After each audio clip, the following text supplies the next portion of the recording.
Joining me now is David Mellor. He's a barrister and former Secretary of State for the Arts, Home Affairs and National Heritage. Very good morning to you, David. Morning. Just in terms of this, it's a very tawdry affair now. 4 young people have now come forward. You've now got the Prime Minister wading in, saying, are there more people? Please do come forward. We've also heard the Sun doubling down this morning, saying BBC staff broke lockdown to meet another young stranger. Tim Davie trying to deflect, saying the BBC is investigating thoroughly. It now appears they sent 1 email, 1 phone call. Is it good enough? And as Holly said, is it sustainable? No, it's not good enough, and it's not sustainable. It's not good enough. They had weeks in which to do something about this. They obviously hoped it was going to go away. It hasn't gone away. And what we're now living through is groundhog day, paralysis, the same old, same old. You wake up every morning and it's the same old stuff. Now, someone has got to deal with this. There are a number of people who could deal with this. Any member of Parliament could use parliamentary privilege and name this man. I think there's a strong case for doing so. The BBC could say, X has been suspended because of these allegations. We obviously hope they're not true. We will back him, but he has to defend himself. And so on and so forth. What we can't have, who are these people earning hundreds of thousands of pounds a year? Tim Davie, why is he paralysed? Why hasn't he done anything effective? There is a Secretary of State for National Heritage, as now called Culture, Media and Sport. Now, I don't know who this week's Secretary of State is. I think Lucy Fraser, I think, isn't it? Yeah, well, maybe. Good luck to her. I hope she gets through to Saturday. But you know, and then we'll get another one that no one's ever heard of, you know, not even household names in her own front rooms. But she could do something effective, because don't forget, the BBC is funded by a poll tax. It's a tax that is imposed on people regardless of their income, because they have a license to see the television. Now, the government owes a duty of care to those people to ensure that that in having imposed the BBC licence fee on the community, that the BBC actually are operating appropriately. How many people do you think, if we asked who thinks Tim Davie is dealing with this properly, how many hands would go up? His mum, perhaps, his uncle. But how many other people would say he'd done right? This is a nonsense. It's becoming a farce. Another thing I would say, jamming as hastily as I can my lawyer's hat, this is obiter dicta, so-called, from judges in relation to a totally different case. Do we suppose that any judge is eating his cornflakes and thinking, what a triumph for British justice, this complete paralysis and mess? I don't think they would. And I think that, you know, it's rather proved what I've long thought. However bad the politicians are at making the law, the judges would be so much worse and are so much worse.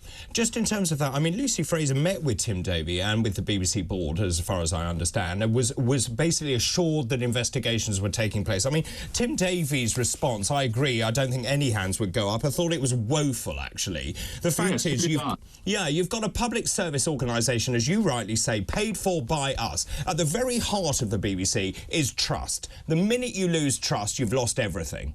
Well done, you don't really need me. No, but you're absolutely right. And here we have a ludicrous situation where it is suggested that 20% of the public know the name of this man and 80% don't. Where's the equity in that? Indeed. And if I was him, I would cough it immediately, because what it looks like is he's hiding behind his lawyers, and his reputation is ruined before he's had a chance, or he's given himself the chance, to actually give the other side of the story. So, look, someone somewhere has got to do something. If I have to wake up tomorrow morning and here's the same old stuff, rather than do another interview, I think I'd jump out of a high window, you know? I mean, it's driving me nuts. Well, it's driving me you nuts. Well, I have covered it for some...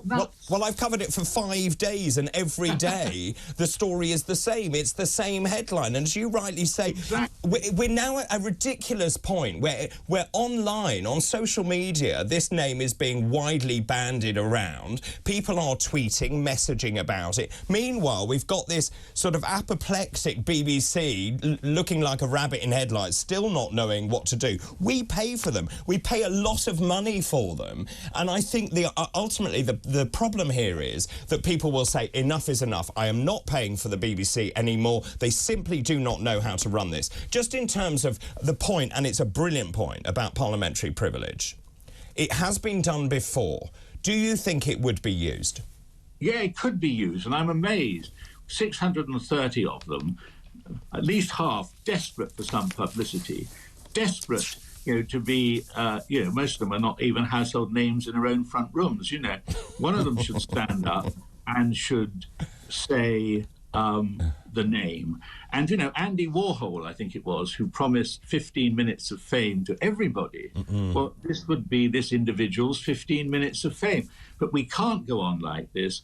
And I certainly think that if we don't move on, either the government, the minister, relevant minister, who say is called Lucy Fraser, good luck to her, or the Director General have got to say, I am responsible for this. I mean, the Director General is paid hundreds of thousands a year to maintain the reputation of the BBC. What a joke. Well, let me just play you, if I may. We have a very quick clip, if I may play it to you. This is Director General Tim Davie defending the speed in which the BBC has acted. When the information came to me on the 6th of July, I think we acted very speedily and we took the appropriate action. So when you look at the timetable, you're quite satisfied with it, are you? No, I think that's the wrong characterisation. I understand the timetable and it followed the process. What I've said is you always have lessons that you learn from these situations. David, your view on that? I mean, it's Mandarin speak. Well, we followed the process. It's procrastination, any other long word that I could use when I was at bar and charge a lot more money for. It's procrastination of the most grotesque kind. And, of course, what it is, it's a failure to exercise responsibility. He's paid, I can't remember how much he gets now, $500,000 a year, certainly must be around that, to actually take decisions that protect the reputation of a public service broadcaster in whom we all have a stake. Come on, Tim, get up to speed. And if you yourself have to stand up and say, we have suspended Mr. So-and-so because we think it's not in the best interests of our organisation that he should be able to escape responsibility. It's not in the best interests of the BBC that other presenters are being made to feel that they are the objects of suspicion. He could take the initiative himself. So come on, Tim, get on with it. And final point, if I may, just in terms of, I mean, this was the BBC's annual report, so this was also about BBC presenter salaries. There are two blokes who just talk about football. Gary Lineker paid $1.3 million, Alan Shearer $440,000. Not on. No, it's not on. And that is something that if I was Tim Davie, I would worry about. Look, I had 4 goes at being the Minister for Broadcasting in the 80s, long time ago. I mean the 1980s, not the 1880s. but, a long time ago. Now, at that time, I was a defender of the licence fee. I'm not a defender of the licence fee anymore because most of what the BBC does can be much better done by other commercial broadcasters. And Tim Davie needs to know that it's a slippery slope down which he's going because he's paralysed. No person paid to exercise authority in a large organisation can afford to let it appear that he's paralysed. But Tim Davie is paralysed. David, such a pleasure to talk to you. Thank you very much indeed for your time this morning. That's David Mellor, barrister and former Secretary of State for the Arts, Home Affairs and National Heritage. So the question this morning is, what do you make of Tim Davie? Paralysed is what David Mellor says. What do you think?